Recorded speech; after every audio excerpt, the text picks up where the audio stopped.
Bonjour, je suis Hassan Banan, professeur de SVT.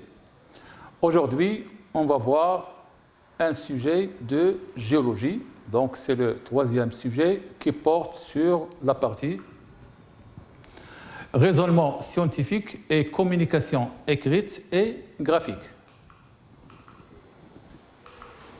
Donc, la formation d'une chaîne de montagnes s'accompagne par le métamorphisme de certaines roches. La composition minéralogique de ces roches donne des informations sur les conditions de leur formation. En effet, ces informations aident à retracer l'histoire géologique de cette chaîne de montagnes. Le massif d'Agly, situé dans la partie orientale de la chaîne des Pyrénées, est une unité géologique ancienne réunissant de nombreuses roches magmatiques et métamorphiques. Le document 1 présente la carte géologique simplifiée de la zone étudiée avec la répartition de certains minéraux index. Voilà. Donc, c'est une carte qui nous montre des terrains et des zones qui présentent des minéraux. On a aussi, dans cette carte, on a ces numéros-là, 1, 2, 3, 4. Donc, ce sont des lignes délimitant les zones d'apparition des minéraux index. Donc, ce sont des isogrades. Donc, la question, c'est, à partir des données du document 1, déterminer les changements minéralogiques lorsqu'on passe de la zone ZB à la zone ZD et lorsqu'on passe de la zone ZE à la zone ZF. Donc, avant de répondre à cette question, donc on doit faire une bonne lecture de cette carte, à savoir connaître ces isogrades, qu'est-ce qu'ils signifient, et aussi ces zones avec leur composition minéralogique. Donc, ces isogrades, nous avons l'isograde de l'apparition de la biotite, c'est le numéro 1. 2, c'est l'isograde d'apparition de la cordierite. 3, c'est l'isograde d'apparition de l'andalosite. Et 4, c'est l'isograde de l'apparition de Silamanis. Et on a aussi la légende. Donc, on a ici des zones. Ce qu'on vous demande, c'est le passage de ZB à ZD. Donc, voici la zone ZB. Elle présente la biotite, la muscovite et le quartz. Et la zone ZD, la voilà, elle présente l'andalosite, biotite, cordierite, muscovite et quartz. Donc, si on passe de la zone B qui porte 3 minéraux à la zone D qui porte 5 minéraux, tout en gardant les minéraux de la zone B. Donc, biotite, le voilà, muscovite, voilà, le quartz est là. Donc, les minéraux, ici, il y a apparition de 2 minéraux qui sont l'andalosite et le cordierite. On le voit ici maintenant. Donc, 2 et 3, 2, c'est l'isograde de la cordierite, et 3, c'est l'isograde de l'andalosite. Donc, on peut tirer notre réponse soit en passant de ces éléments-là, ces chiffres 1, 2, 3, ou en passant de cette légende. Mais pour le passage de la zone E à la zone F, donc ici la zone E, il présente la silimanite, la muscovite, la cordierite, le quartz et la biotite. Et on a aussi la zone F, il présente la silimanite, la cordierite, le quartz, biotite et feldspath. Donc, si on compare ces deux zones-là, donc 1, 2, 3, 4, 5 minéraux, et on a aussi 1, 2, 3, 4, 5 minéraux. Donc, le nombre est le même, mais les minéraux ne sont pas les mêmes. Ici, on trouve la muscovite, ici, on ne trouve pas la muscovite dans la zone F. Donc, il y a disparition de la muscovite. Dans cette zone F, on trouve le feldspath potassique. Donc la zone ZE ne présente pas le phosphate, plutôt le feldspath potassique. Donc le passage de la zone E à la zone F connaît la disparition d'un minéral et l'apparition d'un autre. Donc la réponse est la suivante. Les changements minéralogiques sont: lorsqu'on passe de la zone B à la zone D, on a apparition de la cordierite et l'andalosite. Lorsqu'on passe de la zone ZE à la zone ZF, on a disparition de la muscovite et apparition du feldspath potassique. Bien. Maintenant, on passe à la deuxième partie.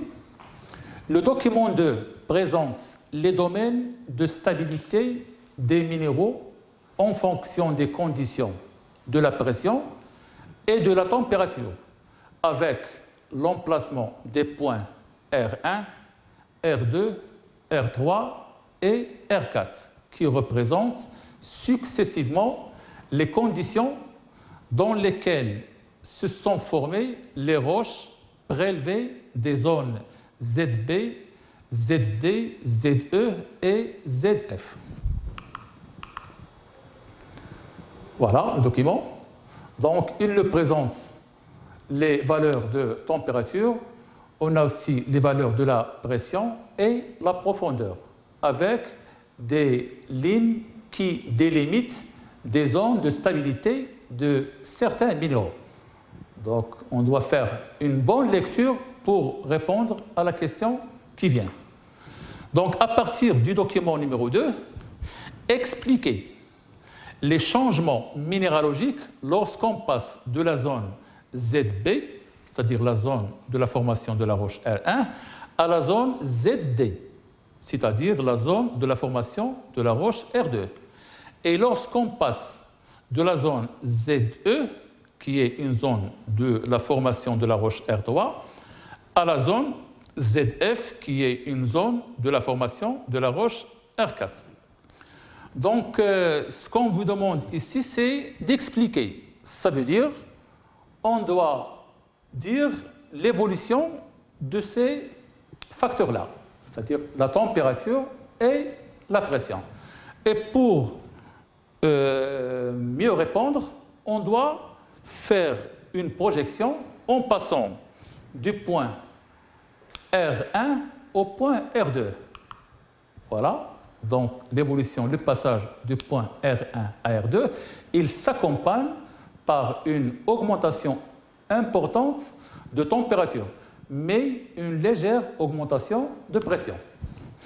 Pour le passage de R3 à R4, on a aussi une augmentation de température, mais légère augmentation de pression.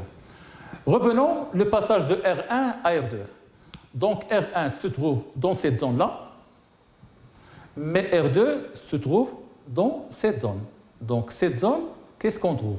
On trouve ici la limite d'apparition du cordierite. Donc en passant de R1 à R2, donc il y a augmentation de la température et une légère augmentation de la pression. Et le passage de la roche R1 dans une zone où il y a le biotite d'hystène à une zone où il y a l'apparition de la cordierite et l'andalosite, car on dépasse cette ligne-là. Donc cette ligne, elle sépare le domaine de stabilité du d'hystène dans lequel se trouve la roche R1, mais R2, elle se trouve dans le domaine de stabilité de l'andalosite et aussi dans le domaine de stabilité de la cordierite. Et en passant de la roche R3 à R4, donc il y a une augmentation de température aussi, avec une légère augmentation de pression et passage à travers cette ligne-là. Donc cette ligne, c'est l'isograde de l'apparition du feldspath potassique. Donc le passage de R3 à R4 connaît le passage vers une zone où le feldspath potassique est stable. Mais la muscovite, il va disparaître car on passe cette ligne, voilà, on passe cette ligne qui est une ligne qui matérialise l'isograde de la biscovite. Donc, le passage de la roche R3 à R4, donc on va passer vers ce... voilà, on dépasse ce point-là qui est, l'isograde du feldspath potassique. Donc la réponse qu'on vous attend est la suivante. Lorsqu'on passe de ZB à ZD, il y a augmentation importante de la température et légère augmentation de la pression, ce qui permet l'atteinte du domaine de stabilité de la cordierite et de l'andalousite, et par la suite l'apparition de ces deux minéraux. Mais lorsqu'on passe de la zone E à la zone F, la pression et la température continuent d'augmenter jusqu'à dépasser le domaine de stabilité de la muscovite qui disparaît et atteindre le domaine de stabilité du feldspath potassique qui apparaît. Bien, maintenant on passe à la partie suivante. Au cours de la formation d'une chaîne de montagnes, différents types de métamorphismes ont lieu selon les conditions de pression et de température. Le document 3 présente ces différents types de métamorphismes. Les voilà. Donc on a ici un métamorphisme dynamique, donc il se caractérise par une forte pression. On a ici un métamorphisme thermique, il se caractérise par une température élevée. Et ici, on a un métamorphisme thermodynamique, donc qui connaît l'implication de la pression et la température. Donc, troisième question, à partir du document 2, déterminer les valeurs minimales et les valeurs maximales de pression et de température qu'a connue la zone étudiée lorsqu'on passe de la roche R1 à R3. Donc, pour répondre à cette question, donc, on doit tirer les valeurs du document 2. Donc, ils nous disent les valeurs minimales et maximales. Donc, les valeurs minimales et maximales, ce sont les valeurs qui correspondent à la roche R1 et à la roche R4. Donc, on doit faire une projection pour tirer les valeurs de la pression et celles de la température. Donc, pour les valeurs minimales, on prend la projection du point R. Voilà, donc la projection horizontale, il nous donne une pression qui est égale à 0,3 gigapascal. Et la projection de la température nous donne une température minimale de 420 degrés Celsius. Donc le point R1 représente les valeurs minimales de pression et température qui sont 0,3 gigapascal et une température de 420 degrés Celsius. Pour les valeurs maximales, donc ce sont les valeurs qui correspondent à la projection du point de la roche R4. Donc de même, une projection horizontale, il va nous donner une pression qui est à peu près 0,45 gigapascal et la projection de la température, il nous donne une valeur de 600 degrés Celsius. Bien. Donc la réponse est la suivante. Les conditions de pression et de température sont: température minimale est de l'ordre de 420 degrés Celsius, donc c'est la température de formation de la roche R1. Température maximale est de l'ordre de 660 degrés Celsius, c'est la température de formation de la roche R4. La pression minimale est de l'ordre de 0,3 gigapascal, donc c'est la pression de formation de la roche R1. Et la pression maximale est de l'ordre de 0,45 gigapascal, qui est la pression de formation de la roche R4. Maintenant, la question suivante. En utilisant le document 3, déduisez le type de métamorphisme subi par les roches de cette zone étudiée du massif d'Agli et justifiez votre réponse. Donc, pour répondre à cette question, on prend le document 3 et on projette les valeurs de température et de pression correspondantes à la roche R1 et la roche R4. Donc 0,3 et 400 degrés, leur projection donc, donne un point qui appartient au domaine du métamorphisme thermodynamique. Pour les valeurs maximales de pression et température, donc on va projeter 0,46 avec 660 degrés Celsius, donc il nous donne un point aussi qui appartient à ce domaine qui est le métamorphisme thermodynamique. Donc la réponse qu'on vous attend est la suivante. Le métamorphisme subi par cette zone est de type thermodynamique, c'est-à-dire régional.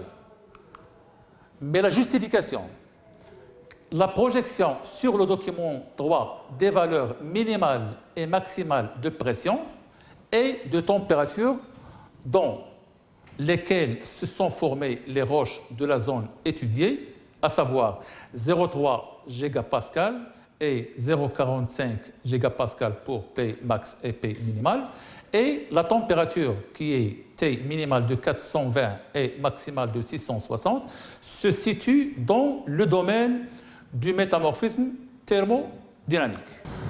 Merci de votre attention et à la prochaine fois, Inch'Allah.